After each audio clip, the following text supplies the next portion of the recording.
Surprise, motherfucker! And welcome to my world, Hoss.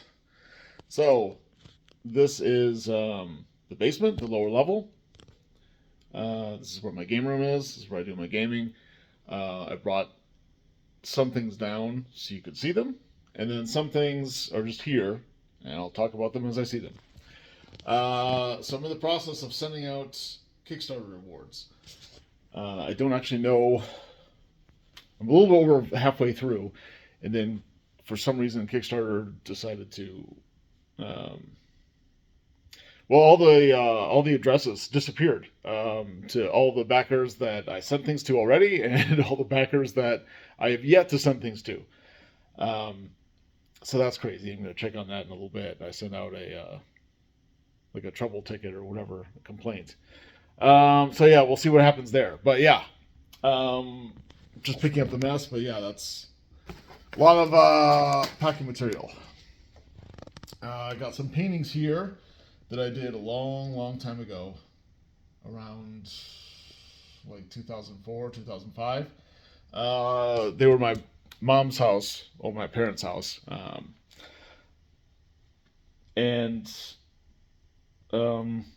yeah, they're covered with dust because they've just been sitting there for so long. Pretty cool stuff. So this one is, I need to clean them up before I don't know, display them. I've just been so busy. So this one is clearly like a Cthulhu type one. And let's see. And this one is like another great old one type thing. I've got a lot of good responses to these, and this is back when I was creating and running the Cult of Cthulhu. So yeah. And then over here, so this is a map that I'm currently working on. It's another sort of purple, let me try to get a better shot of this, purple worm type map. And I don't know if it's going to turn out well or not. I never really know until I'm done. This one turned out pretty good. So this is a finished one. It's already been laminated. Let's see if you can see that. So yeah, I'm quite pleased with that one.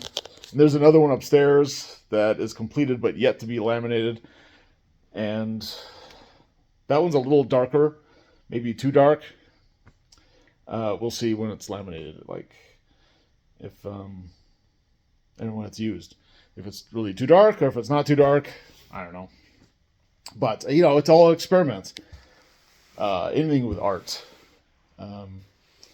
You can't do the exact same thing every time. And would you even want to? Because art and the creative process isn't about mass producing things. It's about, you know, artistic expression and creating something that, you know, can be used, but if it's identical to something else, then it loses a little bit of whatever. I bought this. We've been updating our house a little bit, the wife and I bought this shelving unit. I installed that myself. Just take two like screws, but yeah. So far, this is what's on it. That'll probably change. You know, I got my gong here. You've probably seen that before. There. I'll sound that so you can see. I have this at VengerCon the last 2 years, and it's going to be here for VengerCon 4, post-modern apocalypse in July, Madison, Wisconsin. I'll put a link in the description below. So check that out. Get your weekend badge.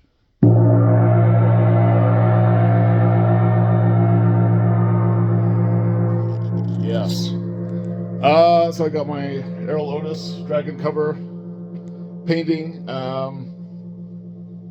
And then I got my Tom Baker with K9. I'll try to get the glare off of that. I recently got this. I saw this at Hobby Lobby, just like as you come in, this piece of furniture. So it's just a little table for, you know, putting stuff. Try to get a good angle of it here. And you can, you can put books on it. And I'm going to have it right here next to my gaming space, where I sit. So I can have some books right here. This book and all these books are, see if I can get that in shot. These are books that I ordered, the softcover print-on-demand ones from Amazon, and these are all defective in one way or another. So, when I'm all done sending these cobwebs, this room only gets used like once a week. No, once every other week for our the Jolt campaign, unless I'm down here working on packages. Because over here you can see boxes of books. See, books.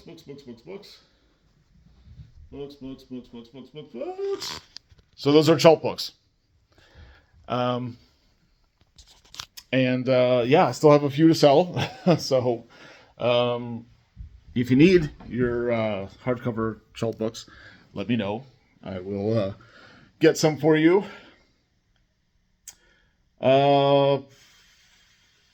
What else? Oh, okay. So I started the new campaign 2 weeks ago. Later today is session number 2. So right here, this page and this page. So these are the notes that came in to prep. This page, and this right here. That was all the preparation for the first session. And there's a fair amount that I didn't get to use because the players did something kind of, I guess I would say, unexpected. You can read about it on my blog, Venger's Old School Gaming blog. I'll put a link down there too for that. Because I do session reports after the game. And so yeah, some of that never got used, but I can, use it later perhaps, or recycle it for something else. And then this is where I start taking notes for the session itself. And I usually start with like a list of all the characters, the player characters, and then I make little notes on this page for what happens in the session. If I come up with a name or if something funny or poignant is said, then, I'll write it down. Okay, so this is for session number 2, which will happen later today. So I kind of went a little wild. Normally I don't prep this much, but I don't know. I had extra time and I just kind of went wild. So this page.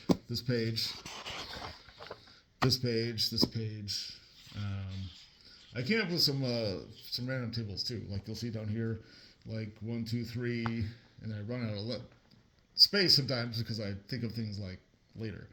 4, 5, and then 6. Let's see, this page, and then I have my notes already right here, and I left a blank page just in case I think of something between now and game time. So as you can see, there's a lot of work goes into it. And we were kind of talking about prep a little bit when we were talking about immersion. On social media, we were on X having discussion, like me and several other people. And, I put, normally on average, I would say I put 90 minutes, so an hour and a half, in prep time between sessions or before the next session. And then I probably spend about that same time, about 90 minutes,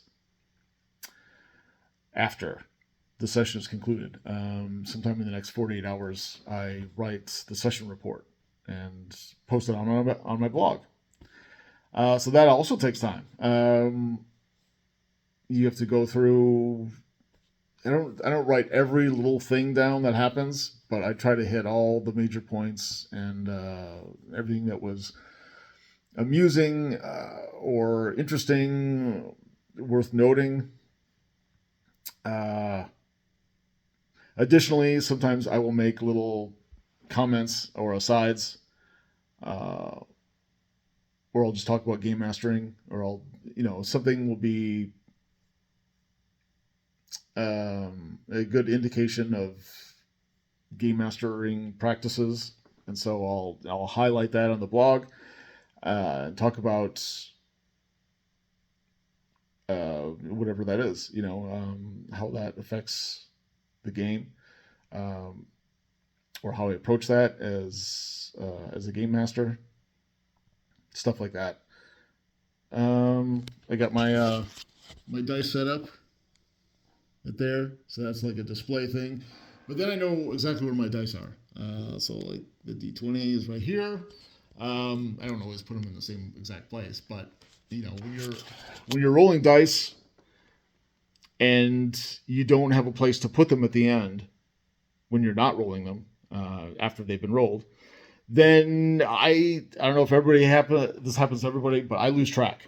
I'll have dice like in the corner of my box, or I'll have dice like, who knows? If you're not paying attention, sometimes they end up on the floor or in little cracks and crevices, or in between pages of books. And you're like, where the fuck are my dice? But this kind of forces me to stay a little bit organized and put them back where they belong when I'm not actively rolling them. Since I have it out, let's see what today's number is. 2. That's a 2, which is probably part of the prophecy, since this is the second session of the third season of the Chult campaign. We got my my Chult X cards right here, Gonzo, etc. I keep them in this little tray right there. Okay, I think this has been a good little video for kind of my setup and what I do, and my practices as a game master, running the game, the campaign, which I'm going to try to go for at least 20, maybe 22 sessions this year. So that should end up sometime around Thanksgiving, or between Thanksgiving and Christmas. Usually after 10 or 11 months of running the game every other week, I get a little tired, a little burned out, and I either want to do something else, run a different RPG, or I just need to take a break and just maybe have some friends over and watch some movies or play poker, and not thinking about game mastering for 4, 5, 6 weeks. And then I'm refreshed, and then I can go back at it hardcore, full tilt, starting in January. That's what we've been doing the last 3 years, and it's worked out pretty good so far. But you also have to account for conventions. Like when I'm at VengerCon, I'm running games all 3 days, Friday, Saturday, Sunday. And then when I go to GaryCon in March, I'm running games usually Friday, Saturday, Sunday. I think this year I'm running games Thursday, Friday, Saturday. And I'm coming home Sunday morning, I believe. There might be more games somehow in there. I think I have 5 games scheduled, but I might try to run like an extra game, maybe if I can fit it in, if people want me to. A lot of people come up to me at GaryCon and want to talk about stuff, or they want to thank me or give me praise for writing this or that, creating something, Advanced Crimson Dragon Slayer or Chult or Crimson Escalation or Alpha Blue or something like that. Sometimes people even want my autograph, which is awesome. Love it when people, actively appreciate the things I've created. And so, yeah, and every once in a while, with the schedule, with the campaign, like if we can't play a certain Saturday because of, vacation or something like that, so maybe we'll play like 2 Saturdays in a row, if people can make it, which they usually can, if I let them know ahead of time. So yeah, it's a lot of gaming, and it helps to take a month or 2 off at the end of the year. And I think we're just going to keep doing it. I don't see myself stopping or slowing down with Schultz. I want there to be a 4th season and a 5th, and just keep going. To be one of those guys that's been like I've been running my own campaign, my home campaign that I created like for the last 10 or 12 years or whatever. That'd be cool. I've never done that, so that's kind of one of my goals, long-term goals. And this is a way that I feel like I can accomplish that. So yeah, I think that's enough for this video. Again, check down in the description below for links and stuff like that. Attend VengerCon 4 because it's going to be awesome. And yeah, if you want your trilogy of Schultz hardcover books, do that. Hopefully I'll get the Kickstarter thing figured out because I want to get books to people ASAP. Yeah, can't think of anything else, but I'm excited about today's session. I wrote a ton. Normally I don't do as much, and I kind of spontaneously, I improv some certain things along the way, and I rely on random tables and occasionally player suggestions, and it all sort of like comes together. But I really wanted today's session, since I had the extra time, to I just wanted to be a little more detailed before we sat down, because I have a feeling that will pay off dividends later today when we're actually playing and in the future. We'll see. Again, it's all an experiment. I do things differently because you can't, repeat yourself exactly ever, even when you try. And it's fun to push barriers and boundaries and just see where things go. And sometimes you're pleasantly surprised. That thing that you tried that you didn't know if it would work or not, sometimes it works out great, and you just keep doing it because it's fantastic for your game or for yourself. Okay, that's it. We're done here. Almost 20 minutes. All right. I have some great gaming, and yeah, maybe I'll see you at GaryCon or VengerCon, or just see you online, like on X.